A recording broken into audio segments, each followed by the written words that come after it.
Okay, love is a many splendid thing.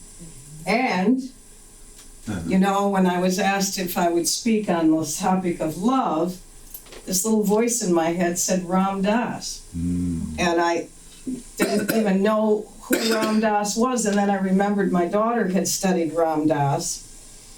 And so I Googled Ram Dass, and this woman in the audience said, teacher, how can we love ourselves more? And his answer was a question, how can we accept ourselves more? So then he proceeded to talk about, now see, I'm doing three things here. Okay, we can do this.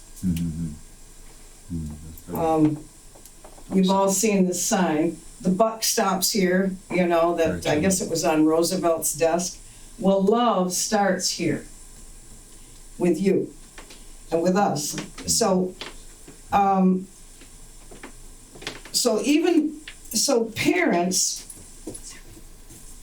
parents, wait a second, I'm getting, okay. Oh, the buck stops here, okay, all right. So,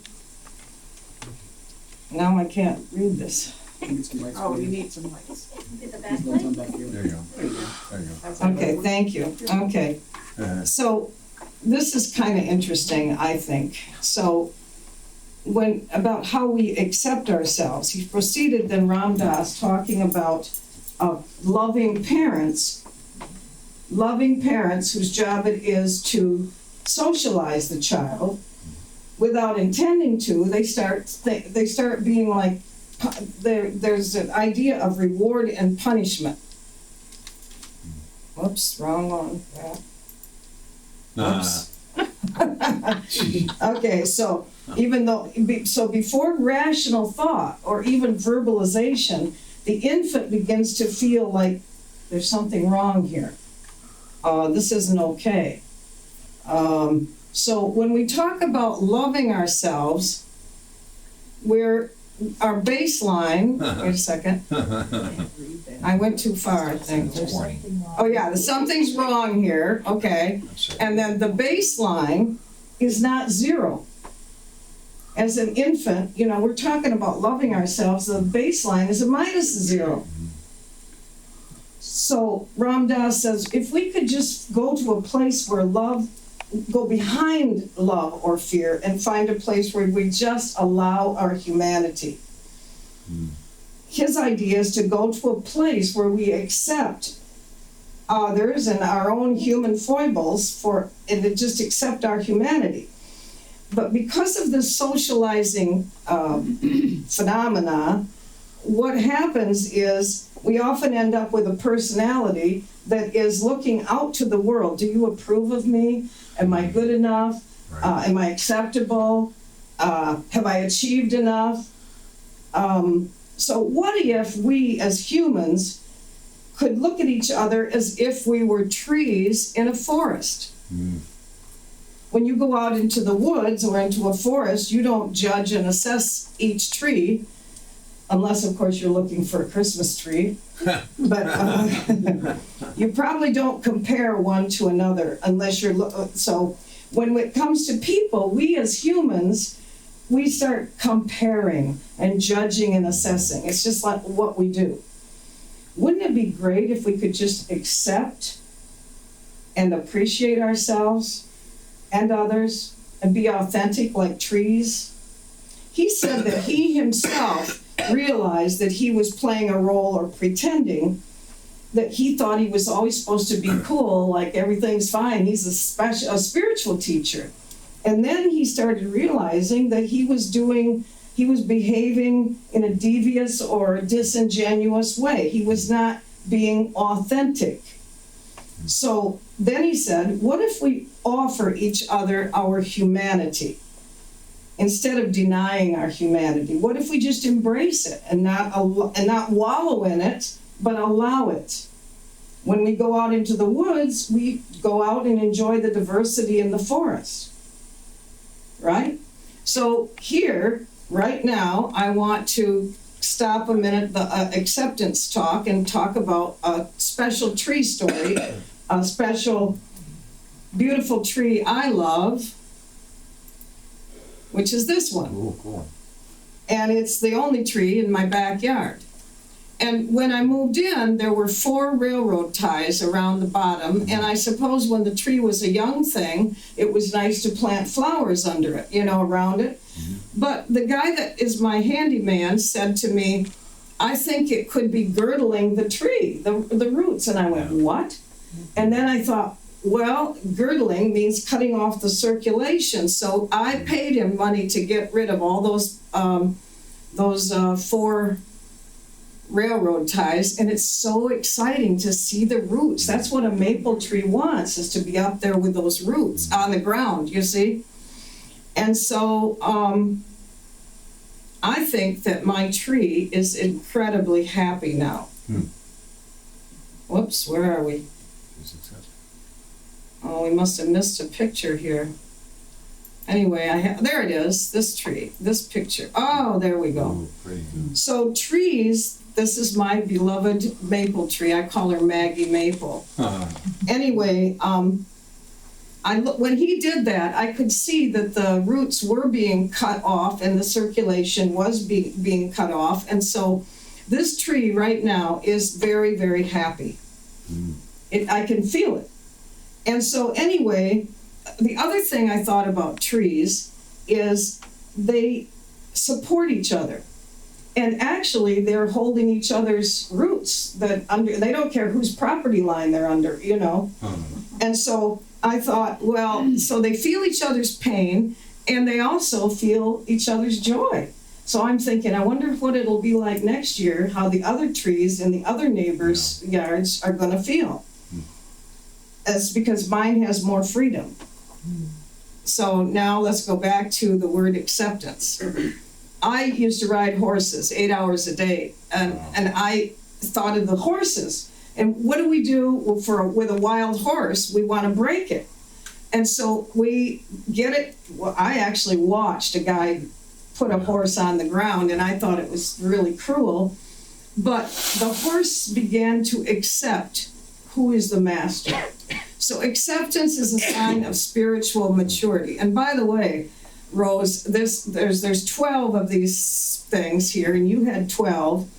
And I think I found this sheet of paper that said the 12 something of acceptance. Actually, it was a paper that says 12 statements that relate to serenity. Well, what do? You've all heard the prayer, grant me the serenity to accept the things I can not change, the courage to change the things I can, and the wisdom to know the difference. Right. Well, so the first step, now we're at number 2. Acceptance is now these are not the 12 steps. It's just a piece of paper that I found that has these different aspects of acceptance. So being present and mindful to an experience without being defined by it. Okay, so the horse trips. That doesn't mean that horse thinks about it all the rest of his life. It just happened. So you got fired from a job. That doesn't define who you are. So that's acceptance. You accept it and move on. Okay, the next one is willingness and understanding lead the way to acceptance. Acceptance is self-love and wisdom in action. So you have to be willing. The horse has got to be willing to be told what to do. And it actually gets so it likes it. In fact, if you want to have a problem with your horse, put somebody on it that doesn't know what they're doing. Okay, so number 4. It embraces the acts of spiritual surrender and willingness of what is, creating realistic neutrality and non-attachment. So actually, when you get into acceptance, you realize that you kind of back up a little bit and go to that detached place. You're not attached to it. It's just what is. And acceptance as spiritual surrender magnifies our connection to a higher power and to love, which restores hope and allows for a higher meaning to life. Again, as you rise up, like God or our higher self can see things we can't see, but it magnifies our connection to a higher power. And this is acceptance is an act of love and courage. I accept the things I cannot change, and the courage to change what I can, and the wisdom to know the difference. So, okay, so the next one is, let me move it. Acceptance transcends denial and creates emotional calm and inner peace. In addition, it widens one's perception, helping us make healthier, more loving choices. So when we accept whatever it is, maybe we were upset about something, you didn't get your inheritance, when you get to acceptance, you really are at a place where you can make healthier choices. And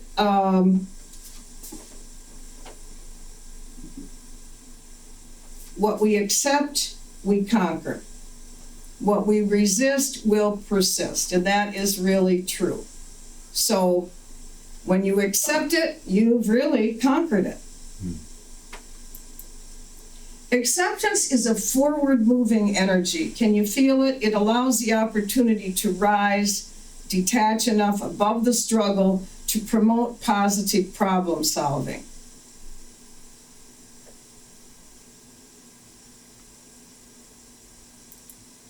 The willingness to accept another's and our own imperfections is to discover the perfection.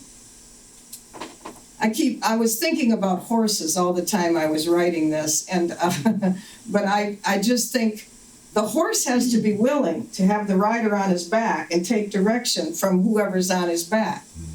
And the willingness is really a big deal in terms of acceptance. So to discover perfection in divine terms is like to have compassion for others. And I think, in recovery groups and in family reconstruction, they often have the client or the patient work with a horse to learn acceptance and to be able to have more self-esteem, because the horse will learn to love that person. I just think that's fascinating.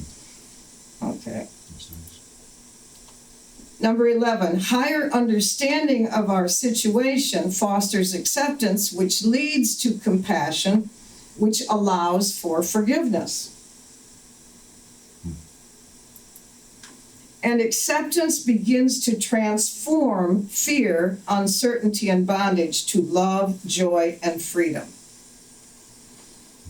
Just like you feel when you go out to sit at the beach.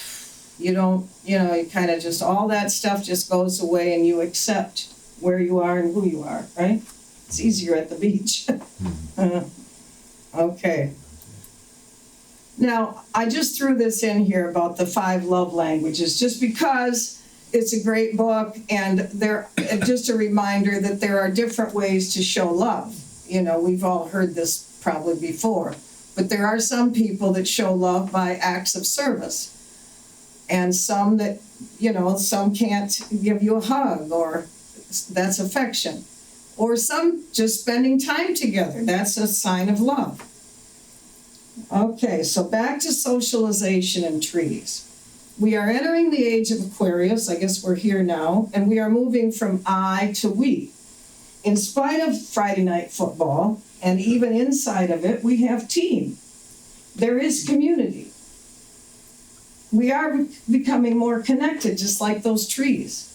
So it's interesting to me that Louise Hay, like Ram Dass, and she used the word appreciation when talking about love. So acceptance is a step toward appreciation and toward allowing. When we allow, we find a place where we can just acknowledge ourselves. I have to throw in Spanish, it's when you acknowledge, you recognize it, and you just accept it. It's reconocer, you just acknowledge it. So when we hear that there is a negativity or an inadequacy, we recognize it and we allow it. Ram Dass said that when he allowed the negatives start to fall away, and then they begin to flow away, and he began to see his own beauty. When we allow, we get behind the polarities. I think of what we in education talk about as shaping behavior. When we acknowledge and recognize the good behavior, the bad will kind of fall away. Now, we can't not talk about energy when we talk about love, acceptance, and appreciation. So I'd like you to do something with me. Rub your hands together like this, real hard, and hold them real close. And feel that. And do it again. And that energy that you feel is flowing through you, is flowing through my tree, and is flowing through every one of us. So it behooves us to take responsibility for that energy that we have in us. We learned this in the self-mastery course. So there are different ways to take charge of your energy, so that the impact, so we're taking care of the impact we have on others. I personally use exercise. I like to talk, and so I get answers when I hear myself talk, and that's why I like to be a coach. I lift my energy by hanging around people that are actually interested in growing instead of sucking the energy out of me. So I like to be around people that care to grow. I personally use pure 100% essential oils. I passed one around, and so some people go into the silence. Oh, by the way, Rose has a 320 megahertz of energy. So every plant, every tree has its own vibration. So some people use music and sing and dance, and so some people just go into the silence. So right now, why don't we go into the silence? So I'm going to count you down, and you're going to imagine that you're on a magic carpet. And there's lots of support. You know, there's a place for your back, and when we get down to the bottom, you're going to get to a platform, so it's just going to, your feet will just touch the platform, and then you'll be able to stand up. So I'll count back from 10 to 1. 10, 9, 8, 7, 6, 5, 4, 3. Take another deep breath. 2, 1. So we're at the platform. It's very easy now to stand up and step down and feel the sounds, feel the soft breeze, you can smell the pine needles. You look up and you see the blue sky and the billowing clouds and the sun shining, and smell the smells that you feel out there. Now we're going to take a little walk, and as we walk, we come to a stump, and we sit on it, and it's right by the river. We can hear the water going along on the rocks. And while we're sitting here, listen for ways for you to accept yourself more.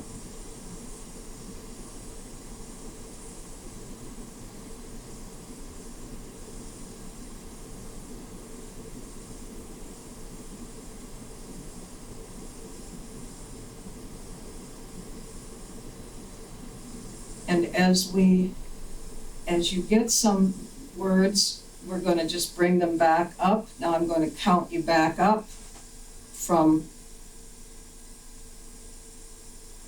I don't know which way I went, 10 to 1, I guess. All right, let's go back up. And make sure you've got some words that you got about how can you accept yourself more.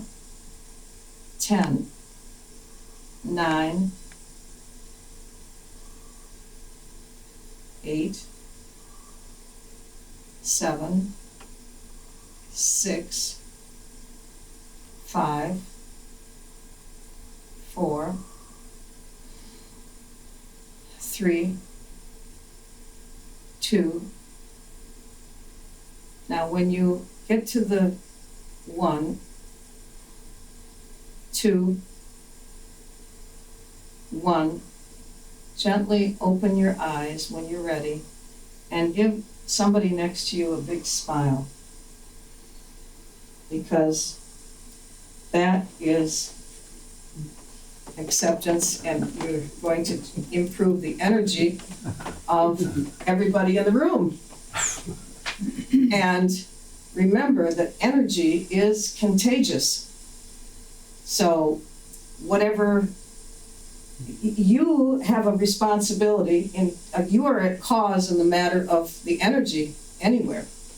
It's not all your problem, but we all have to realize that's what we learned in the course, in the mastermind classes. Okay, so this is, acceptance is the yellow brick road. The end. Thank you.